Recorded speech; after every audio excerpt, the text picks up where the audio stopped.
बरं सर, आपल्या बौद्ध धर्मामध्ये आपण जे ध्यान वगैरे करतो, हं. हे ध्यानाचं काय महत्व आहे? ध्यानाचं महत्त्व म्हणजे काय माहिती आहे, की बघा, ध्यान म्हणजे एकाग्रता तुमचं मन हं, असणं आवश्यक आहे. हं, मन एकाग्र करण्यासाठी ध्यानाची आवश्यकता हं. आहे. जर तुमचं मन एकाग्र केलं तुम्ही, तर मन कसं आहे, चंचल आहे. बरोबर. स्पंदनं चपलं चंचल दुनिवार्य दुःखितम् उजीव करोतु मेघावी उत्सुकारो इव. आता आपलं मन कसं आहे, चंचल आहे, स्पंदन पावणारे आहे, ते दुनिवारी आहे, त्या निवारण होण्यासाठी आहे. दुर्रखम, त्याचं रक्षण करणे सुद्धा हं, कठीण आहे, असं हे आपले जे मन आहे. तर ते उजीव करोती मेघावी, शहाणे लोक, मेघावी म्हणजे शहाणे लोक, त्याला सरळ करतात. उजीव म्हणजे सरळ करतात. कसं? उत्सुकारो तेजने. हं. उत्सुकारो जसा बाणाला तेज करतो, शिकारी जसा बाणाला आपल्या तेज करतो, तशा प्रकारे आपल्या ह्या मनाला आपण सरळ केलं पाहिजे, हं. त्यात दमन केलं पाहिजे, ते व्यवस्थित केलं पाहिजे आणि ते कुशल मार्गाकडे कसं वळेल हे आपल्याला लक्ष द्यायला पाहिजे. तर हे महत्त्वाचं आहे. म्हणून मनावरच आपला हा जो धम्म आहे, भगवंताने मनुष्य प्रधान धम्म आहे, तो मनावरच आधारित आहे. तर त्याला इथे देव दानव कोणी नाही. मन हे सर्वश्रेष्ठ आहे. अच्छा. हां. अहिंसा आणि करुणाचं महत्व बौद्ध धर्मामध्ये काय आहे? हां. हे बघा, अहिंसा ही माणसाने करू नये असं म्हटलेलं आहे. भगवान बुद्धांनी सुद्धा पंचशील दिलं, त्याच्यामध्ये सुद्धा अहिंसेला प्रथम प्राधान्य आहे. पाणातिपाता वेरमणी सिक्खापदं समाधी, याच्यामध्ये अहिंसा करू नये. परंतु ह्या अहिंसेवर आता मी तुम्हाला एक सांगतो, एक उदाहरण देतो. अहिंसा कोणती करू नये, ती कोणती करावी, त्याबद्दल तुम्हाला भगवान बुद्धांच्या वेळीचं एक उदाहरण आहे ते सांगतो तुम्हाला. त्यावेळी धनंजयनी ब्राह्मणी, एका भारद्वाज ब्राह्मणाची पत्नी, अच्छा. ही भगवान बुद्धाची उपासिका होती, भक्त होती, थोडक्यात भक्त होती. तिला कुठे काय झालं तरी आपलं ते भगवानाचं स्तुती करत राहायची. हे विषय असे, भारताच्या घरी बरेचसे त्याचे सहकारी मित्र भोजनासाठी आले होते आणि ते भोजन करीत असताना त्यांनी तंबिदली होती ब्राह्मणीला, की बघ, तू त्या बुद्धाचं एकही स्तुती करायचं नाही, काहीच बोलायचं नाही. तू या सर्व लोकांची व्यवस्थित निगराणी कर, आणि जेवण वगैरे जे काय आहे ते व्यवस्थित तू दे. परंतु ती एवढी भक्त होती की तिला राहवलं नाही. तिने त्याला सांगितलं की बाबा, मी तसं काही करणार नाही. तुझे मी त्या केळं कापतात ना, त्या केळ्याचे खांडोळे करतात ना सुरीने, हां. तेव्हा तिचे खांडोळे करून टाकेन. अरे बापरे! तरी ते ऐकले नाही आणि तिच्या मनामध्ये ते स्तवन करायचं आलं आणि ते बोलायला लागली, बुद्धाचं वचन बोलायला लागली. हं. नमो तस्स भगवतो समाज संपन्न बुद्धम शरणं गच्छामि, धम्म शरणं गच्छामि, संघम शरणं, असे ते बोलत राहिले. झालं, ते लोक सगळे ताटावरून उठून गेले हं. आणि अशा प्रकारे तो ब्राह्मण होता, भारद्वाज ब्राह्मण, तो त्याला भयंकर राग आला. कोणाचा राग आला? त्या ब्राह्मणीचा पण आणि त्या ब्राह्मणीचा गुरु बुद्ध त्यांचा पण. हा, मी आताच जातो, त्या बुद्धाला जाऊन भेटतो, तो काय आणि त्याची मी खरडपट्टी काढतो, अशा बोलून तो गेला. हं. पण तिथे गेल्यानंतर भगवंताचं अलौकिक तेज पाहून तो नतमस्त झाला हं. आणि भगवंताच्या भोवती प्रदक्षिणा करून त्यांना वंदन करून एका बाजूला बसला आणि भगवंताला म्हणाला की भगवान, की असं काय आहे की ज्याची हत्या केली पाहिजे? बरोबर. ते म्हणाले, भगवान म्हणाले की बघ, क्रोधाची हत्या कर, क्रोधाची हत्या कर. क्रोधाची हत्या केलीस, मोहाची हत्या कर, राग लोभ मोह यांची हत्या कर, जर सुख समाधान आणि मेघावी पुरुष तेच करतात. आणि तू तर शहाणा माणूस आहेस. आणि त्याला त्याची प्रज्ञा जागृत झाली आणि तो भगवंताला शरण गेला. तो तिथेच त्यांनी दीक्षा घेतली. आता ते ब्राह्मणीनेच त्याला दीक्षा दिली. दीक्षा घेण्यास भाग पाडलं. अच्छा. अशा प्रकारे भगवान बुद्धांचं हे मानवपुत्र होते, पण त्यांचं जे प्रभुत्व होतं, जे प्रसन्न होती, त्यांचं व्यक्तिमत्व होते, हे फार अलौकिक होतं. देवापेक्षाही श्रेष्ठ. मग हे बौद्ध धम्म हा अख्ख्या जगात पसरला, तो कसा पसरला? हां.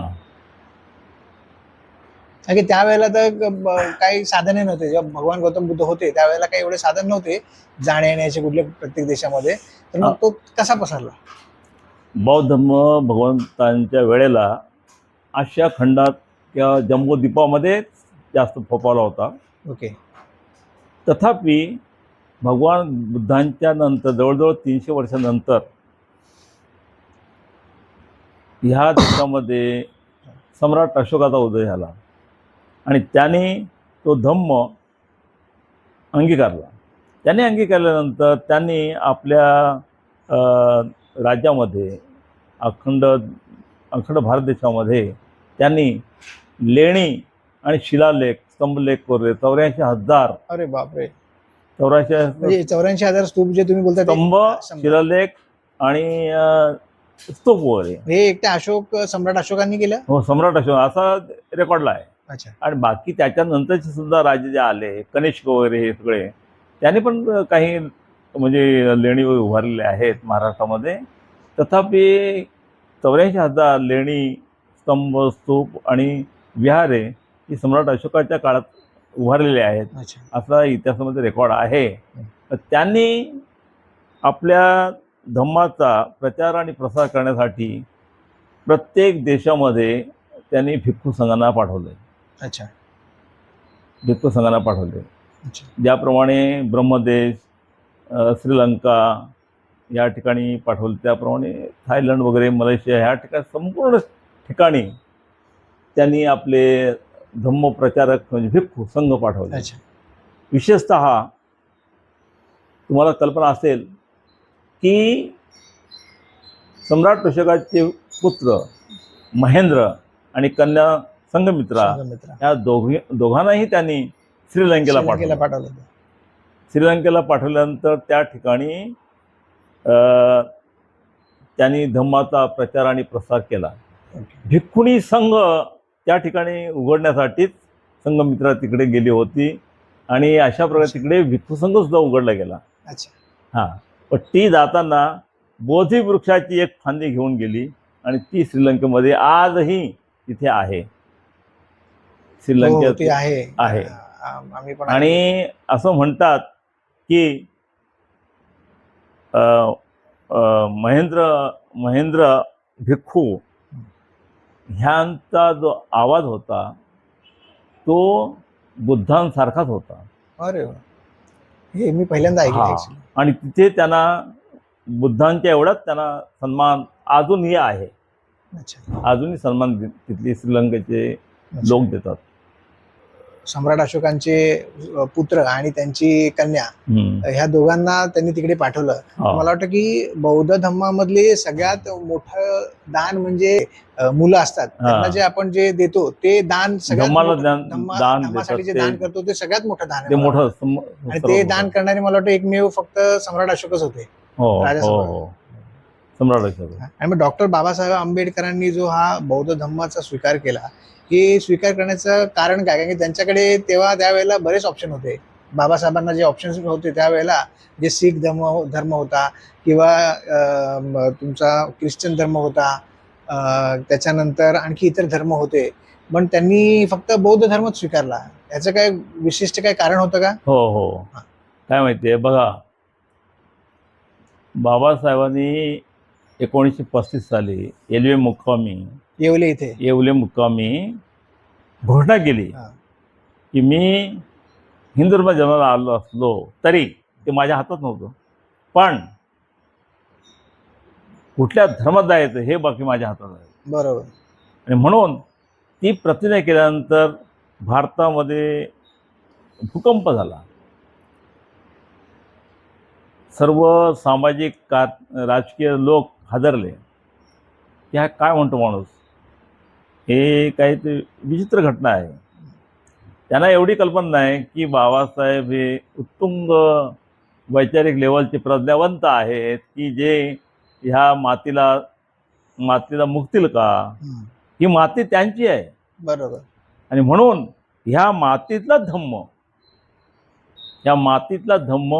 ह्या मातीची एक जीव झालेला धम्म ते स्वीकारणार, ह्यासाठी त्यांनी जबरदस्त अभ्यास केला.